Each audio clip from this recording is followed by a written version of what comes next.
Now, we have been looking at the book of Acts, and we are going to return to it. But as we're entering a new year, I wanted to think about the subject of prayer, which more or less everyone agrees is a really good idea. But this may not be true for you, but for me it's by far the most difficult part of the Christian life. And as I've been looking at this, I've been very convicted by it, and maybe I can suggest it in this way, that as we look at this, I hope that God deconstructs your view of prayer in the way that you pray, as he has done to me. What I'm going to do in each of the next few sermons is begin by looking at some of the issues, and some of that may appear a little bit negative in terms of looking at what we shouldn't do and so on. And then we go to Scripture, and we take from Scripture what Scripture says about prayer, and then we kind of apply it. That'll be the pattern for each of the next few weeks.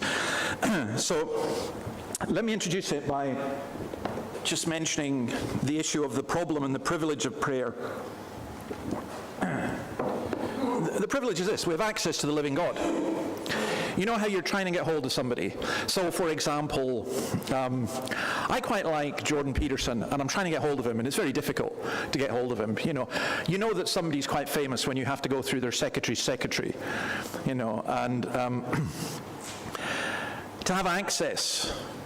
If you wanted to boast, and if you could say, I was phoning my friend Anthony Albanese this afternoon, you just pick up the phone, you can do it. We have access to the King of Kings, and I think we take that for granted a lot. That's the privilege of prayer. The problem is, we don't know how to pray, and I want to suggest, I think it's even worse if you think you do know how to pray. If you've read a book on prayer, and there's loads of books on prayer, and I will mention some of them, but the disciples coming to Jesus and saying, Lord, teach us how to pray, to which he gave the answer of the Lord's Prayer, which we're going to look at. We need to learn it. And here's why I think we find prayer hard. First of all, because our sin gets in the way. Secondly, because the devil seeks to stop us. And also because our experience at times is quite shallow, and we need a greater depth. We're going to look at public and private prayer as well. I find that reading books about prayer, there's not many I do read. I read occasionally. I will mention some as we go. Particular Tim Keller's book on prayer, which is a compendium of all the great books on prayer. But I find reading books about prayer or doing courses on prayer sometimes helpful, but often less than helpful. And I'll tell you why. When I became a Christian as a teenager, I got things that were called Scripture Union notes to help you read the Bible. And they were great, except I read the notes and not the Bible. And that's the big danger. The big danger is you talk about prayer, you just don't do it. And we're going to look at some of that this morning. I think also there's another danger is we look at Scripture as not as our primary source, but as our backup source. In other words, we have a practice and we go to the Bible and try and find something to justify what we're doing. But I think we should take it obviously as our primary source. And then the other thing that for me prayer is so difficult is because it's about intimacy. And intimacy is hard. Hypocrisy is easy. Hypocrisy is very easy. But coming to God in prayer is actually very difficult, and we can learn a lot from scriptures in that. So let's turn to Matthew chapter 6, and verse 5. And when you pray, do not be like the hypocrites, for they love to stand praying in the synagogues and on the street corners to be seen by others. Truly I tell you, they've received their reward in full. But when you pray, go into your room, close the door, and pray to your Father who is unseen. Then your Father who sees what is done in secret will reward you. And when you pray, do not keep on babbling like pagans, for they think they will be heard because of their many words. Do not be like them, for your Father knows what you need before you ask him. This then is how you should pray. Now we'll come on to the this then next week, at least part of it. But I want to take 4 lessons from this part. Number 1, hypocrisy in prayer. To the Jews, prayers were always appropriate, but there were set times for prayer when the pious were expected to attend to their devotions. So you had morning, afternoon, and evening prayers. You read in the Psalms, you read in the book of Daniel, read in Acts about these.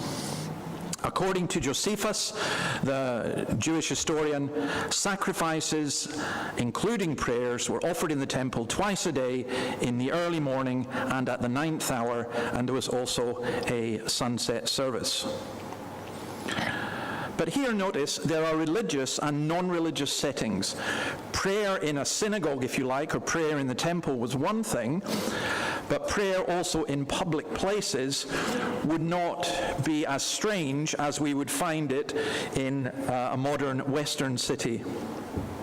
Because there were fixed hours for prayer, you can imagine if we were here and it was a fixed hour for prayer and there were Jews around, them saying, okay, we're going to go to the park or even in the cafe, we'll say the prayers.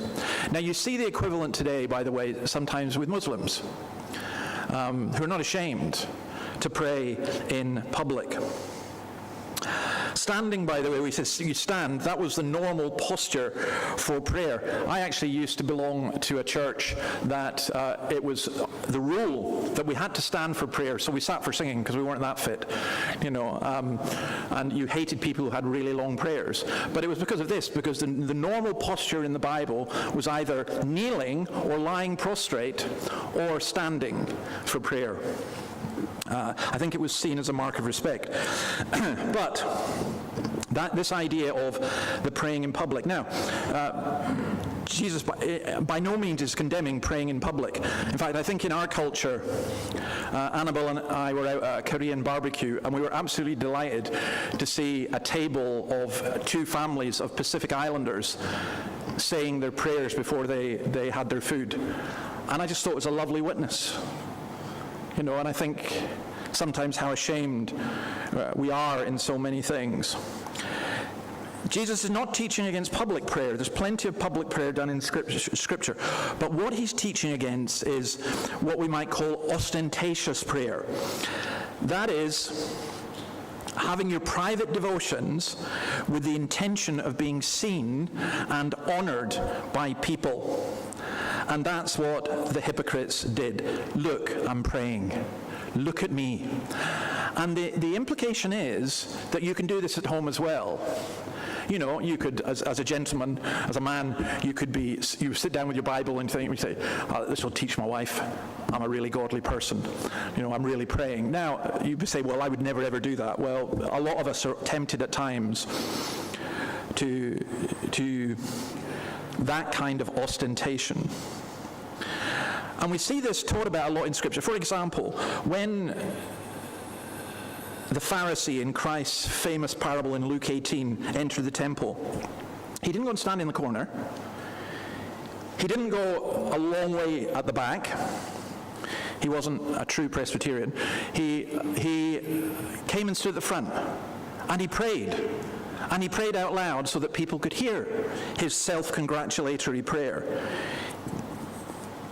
What happened in the temple also took place in synagogues and even at street corners. And here it's street corners. It's not the alleyways, it's not the byways. This is at the crossroads. This is where everyone could see you. The hypocrites just happened to reach the most conspicuous place at exactly the right moment, at rush hour, so everyone could see what they were doing. And Jesus warns us about that. And I think it's far too easy for us to say, yeah, we get that, we know we shouldn't do that. But an awful lot of our prayer, and an awful lot of our public prayer, is done with others in view rather than God in mind. And that's what Jesus is warning us about. And I take it as a very serious warning. And then private prayer. At verse 6, when you pray, go into your room. By the way, when Jesus says, truly I tell you, they've received their reward in full, he's saying they did it so that they could be seen, they've been seen, that's it. Their prayer won't be listened to. But this private prayer, what does that mean? Whenever you pray, enter into your most private room, and having shut the door, pray to your Father who is in secret. Now, the idea is not that there should be a separate prayer room, although if you have a house big enough, that's not a bad idea. But many of the homes at this time to the people Jesus is speaking to would have only one room. But what he's saying, go to the most hidden place. Don't try and make yourself conspicuous. And the emphasis is not so much on the place of prayer, the emphasis is on the attitude of heart and mind. It's not really the secrecy, but the sincerity that is the real thing. And here, it's the shutting of the door. So, for example, if you look at Isaiah chapter 26, verse 20, close the door. The secret place is even more secret. You know, if you have a teenager and they're going to their room and they're closing the door, you think, oh, what's going on there? You know, I want to know what's happening. Well, there is that sense in which we're being told, okay, this is between you and God. Imagine you're having a private conversation. So, I mean, if I meet with you and you want to talk about something very, very personal, we won't go to a cafe. We'll go into my room, the upper room in the office there, and we'll close the door so that people can't hear. Well, that's the idea here. God sees in secret, but God himself is also secret in this. He sees what is done in secret. He will reward you. He fills every secret place. You can't get away from God. But the key thing here is our relationship with God. And again, we have to be careful with this. So let's say, for example, I stood here and I said, by the way, this is what I did before I came in the service. I went into this secret place and I prayed. I've immediately broken this command. Why? Because I've just told you everything I've done. Why? Why would I do that? There's a lot of things that you would pray in secret you won't pray in public, and neither should you. Prayer's not about gossip. You know, there are things that you can only tell God, not anyone else. And you don't need to announce it. He says, your Father who sees what is done in secret will reward you. You'll have peace of heart and mind. And this Father is able to do infinitely more than we can ask or imagine.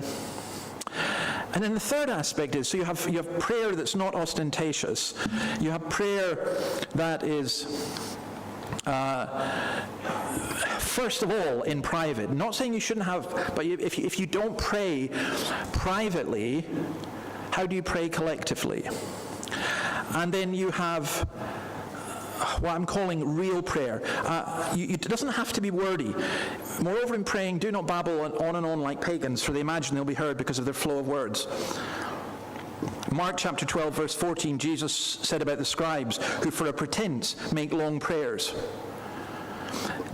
God sees this, or Jesus sees this, as being pagan in practice. It's not as if a lengthy prayer is always wrong, because again, in Scripture there are some lengthy prayers. But the idea that God will hear you because you keep praying is a ridiculous one. It's a pagan practice. And incidentally, that's one of the problems I have with 24/7 prayer. Now, I'm not saying 24/7 prayer is bad, but I do think there are dangers in it. One of it is, which is simply this: if we pray for 24 hours, God's more likely to hear us than if we pray for 24 minutes. Why? Have you earned it? We're not Buddhists with their prayer wheel. We don't have a rosary that we say 5 times so that God will hear us. We need to be really, really careful, as though by prayer we think we are obligating God, and that's what Jesus is talking on. Pagans pray on and on because they imagine that the longer and the louder they pray, the greater also will be their chances of success in receiving what they desire. So the prophets of Baal with Elisha, remember them on the mountain? And he sets up the altar, and he says, go ahead, 400 of you, was it 600, I think, of them, on you go. And they danced around, and they cut themselves, and they kept chanting, and they prayed, and they prayed, and they prayed. And Elijah stood there, and I'm so thankful for this, because it makes me realize that mockery is not always wrong. And Elijah, it's like he says, where's your God? Maybe he's gone on holiday. Perhaps he's off to the toilet. Maybe you need to shout louder. And they did. You know, he's mocking them, and they did. But sometimes as Christians, we act like that. We think, if only I could pray long enough, then God will hear me. No. That's not how this works. That's what Jesus is warning us about. I think we have to be very, very careful about how we announce things. Again, it's not wrong to pray for a long time. But it is wrong to pray for a long time thinking that God then knows you. In Ecclesiastes chapter 5, which incidentally we'll be looking at next Sunday evening, do not be quick with your mouth. Do not be hasty in your heart to utter anything before God. God is on heaven and you are on earth, so let your words be few. A dream comes when there are many cares, and many words mark the speech of a fool. As I say, it's striking in Scripture how many prayers are brief and pithy. Think of Moses, Exodus 32. Solomon wants an understanding heart in 1 Kings 3. Elijah, 1 Kings 18. Hezekiah, 2 Kings 19. Jabez, 1 Chronicles 4, and so on. You can go on. The dying thief was a very brief prayer. Lord, remember me when you come into your kingdom. Stephen, Paul for the Ephesians in Ephesians chapter 3, loads of Nehemiah's prayers, or very short arrow prayers as we call them. And the Lord's Prayer is hardly massive, is it? You know, count the number of words in the Lord's Prayer. I haven't done that, but I must do it. I'll do it for next week. It's not really long. Now again, God is not saying, look, your prayers have to be really, really short. But he is saying your prayers don't have to be long for me to listen. They have to be real. And then the last thing I take from this passage is trusting prayer to the God who knows. Do not be like them, therefore, for your Father knows what you need even before you ask him.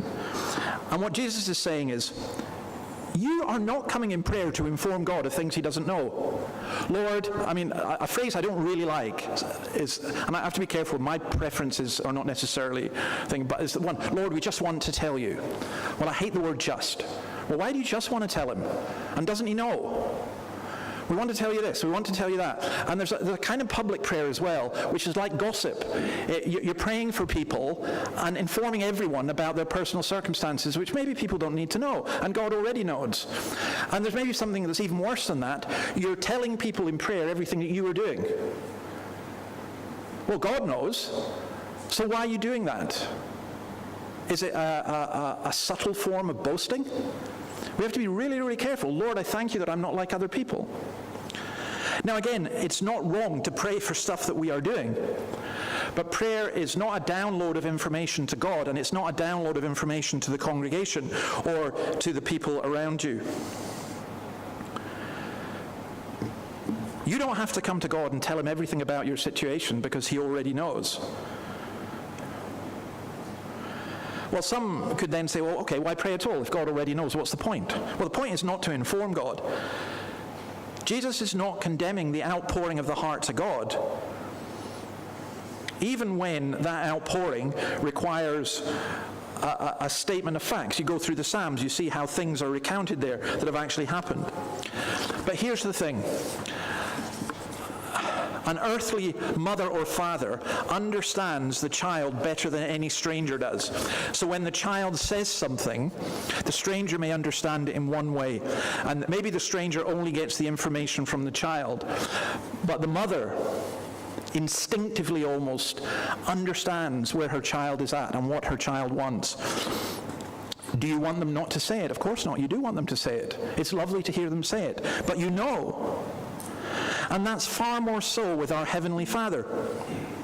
And again, you can look at numerous scriptures, Psalm 81 verse 10, for example, or James 4 verse 2. What Christ is condemning here, and this is really important, he's condemning the spirit of fear and distrust which the pagans had, where they thought they had to go to their God and they had to appease their God, and they had to say, God, please do this for me, because I'm really scared. If you don't do this, this will happen, and that will happen, and that will happen. They babble on and on. That's what Jesus says. He uses a word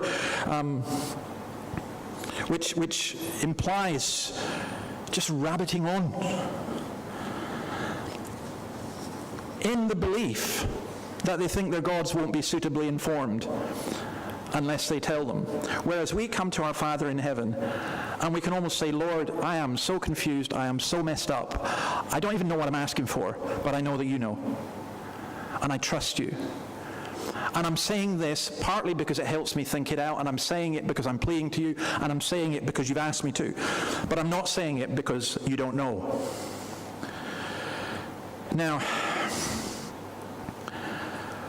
what's being said here? Jesus is saying, look, God's way ahead of you. You're coming and asking him. He's already, 10 kilometers down the road. He's fully aware of your needs, and he's deeply committed to you. Not one hair of your head can fall without him knowing about it. And that's why the reference to God as Father, which again we'll look at in much more detail next week, is so important. The Jews were well aware of the omniscience of God, the all-knowingness of God, and the all-powerfulness of God. But the idea that an all-powerful, all-knowing God could be our Father is a very, very hard one. It's actually a hard one to grasp. It really is. And that's why we reduce God to a human figure very often.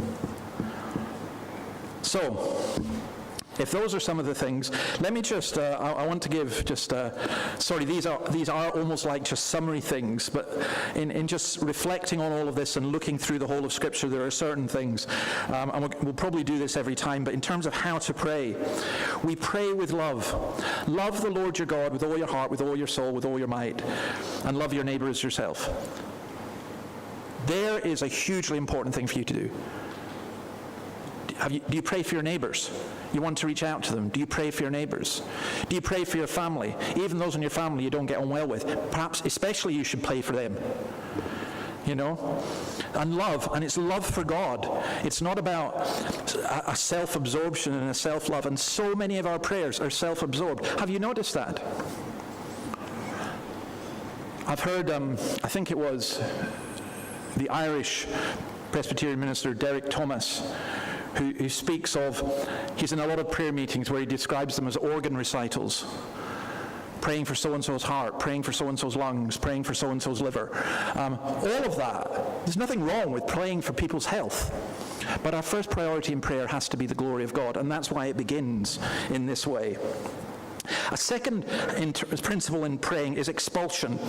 And it's an old word that is used in the older versions of the Bible, which is this idea of mortification, putting to death, things that get in the way. Sometimes we can't pray because there's too much noise around. It's like you're trying to talk to someone. Sometimes we can't pray because we've eaten too much and we're too tired.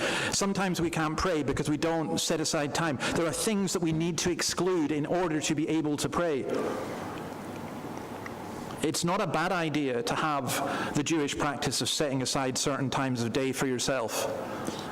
I think I've told some of you this before, but I knew somebody who, no matter what happened, at 12 midday, he would say, I've got an appointment, and off he would go. He didn't say what it was for, but his appointment was to go and pray.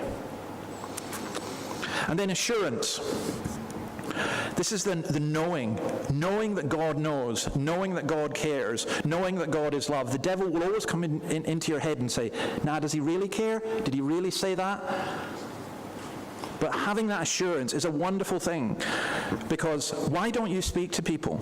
You don't speak to some people and you don't tell them the most intimate secrets of your life because you're scared they're just going to go and blab it. You don't speak to some people because you're scared they're going to mock you. You don't speak to some people because you think they might do you harm. But you can go to God at all times. There's an assurance. And there's a joy in prayer. Yes, there are tears. Yes, there is sorrow. But there's a thankfulness that comes in prayer. And confirmation. What I mean by confirmation is this idea of continually confirming what we prayed for, not as though God didn't hear it the first time, but there's almost an earnestness. It's a bit like a child saying, please, can I have this? Please, can I have this? Please, please, please, please. And there's then that sense of pleading. And we'll see later on, Jesus teaches about how persistence in prayer. I thought I'd also mention this, Calvin's rules of prayer. Not that Calvin is a scripture, but I just thought, I've always found this really helpful. Number one is reverence. I remember the first time I heard a guy stand up in church and go, hey, Pa, how's it going? Oh, what's wrong with that? It was a complete misunderstanding of the word Abba, and also a lack of awareness of who God is. We always approach God with reverence, whatever. It doesn't mean to say we have to use big words. It doesn't mean to say we don't call him Father, but he's our Father in heaven. And then Calvin says, a sincere sense of want and penitence. We're not coming to God claiming things, demanding things, talking as though we were entitled things. We're coming as those who are weak and as those who are sorrowful. And then we yield all confidence in ourselves and we humbly plead for pardon. We're not coming with the attitude of the Pharisee in the temple, I thank you that I'm not like others. We're coming with the attitude there, but for the grace of God go I. And then we pray with confident hope. That's hugely important. Maybe if I can explain it this way. I pray for this church and that God will bless this church. I don't pray with any confidence that next year the congregation will be doubled or we'll have a revival or lots and lots of... I don't know any of that, but I know who I'm praying to and I know what he wants. And I know he wants to bless people and I'm praying he will do so at whatever cost to us. And then some practical helps. Can I just suggest these for going into the new year? Just to think about these. Private daily prayer, whatever that is for you. For me, I like going sitting outside. Where we live now, it's not very private, and the dogs hear my prayers and respond appropriately, barking in praise or anger. Some of them are demonically possessed, but for me, it's always been just walking, being somewhere, just private. Find somewhere private. And to be honest, even if it's for 5 minutes, just do that. Family household prayer. As for me and my house, we will serve the Lord. There are many things in a Christian home that you could say to your children and teenagers, that stuff that they would do that you might not necessarily desire. But in this home, this is what we do. We pray together. And I would say, when I say household, not family in particular, because I think, for example, a group of students together, if you're Christians, why not have just prayer together? Prayer around a meal. I love the Dutch practice, where we were struggling with the whole, I'm saying this as though it's easy. It's not easy. It's very difficult to get people to pray together because of the lifestyles that we live. We're all over the place. And sometimes you need to set what I would just call family worship. And the Dutch practice was, and still is, that after the meal, they opened up the Bible, read a couple of verses, and prayed. In other words, they gave thanks for the meal, or asked a blessing on the meal is more, and then afterwards they gave thanks for what they'd just eaten, which kind of made sense. But the family household prayer. Weekly corporate prayer. We have the prayer and praise, and I love the idea that happens. But I think it would be very, very good for every one of us in this church to find a space or a time where we can meet with others for prayer. I'm hoping we'll have maybe a men's prayer breakfast regularly. I'm hoping other things as well. But it's important that we pray together. And then prayer partners. Paul frequently asks, pray for an open door, pray for an open door, pray for an open door. It's a very interesting, isn't it? We say pray for the work. No. The old adage is true. You don't pray for the work, prayer is the work. You pray, God will open doors. And when I say prayer partners, maybe there are 2 or 3 people that you can pray with, or 2 or 3 people you can ask to pray for you in what God is calling each of us to do. Read prayers. What I mean by that is, I think particularly the Psalms. The Psalms are a book of prayers as well as a book of songs. Billy Graham, the evangelist, used to read a psalm a day.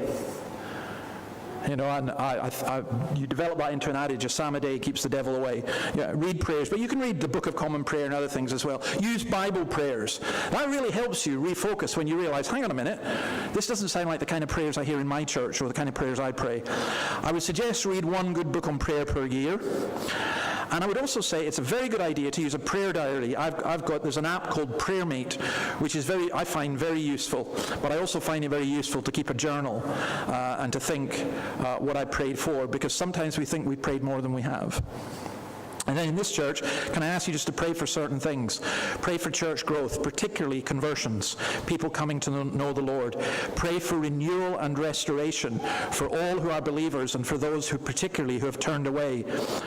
Pray for families who are under continual attack, and extended families, the elderly and so on. Pray for our community, and pray for other churches. It reflects the heart of God for us to seek not just the blessing of our own church, but also of other churches.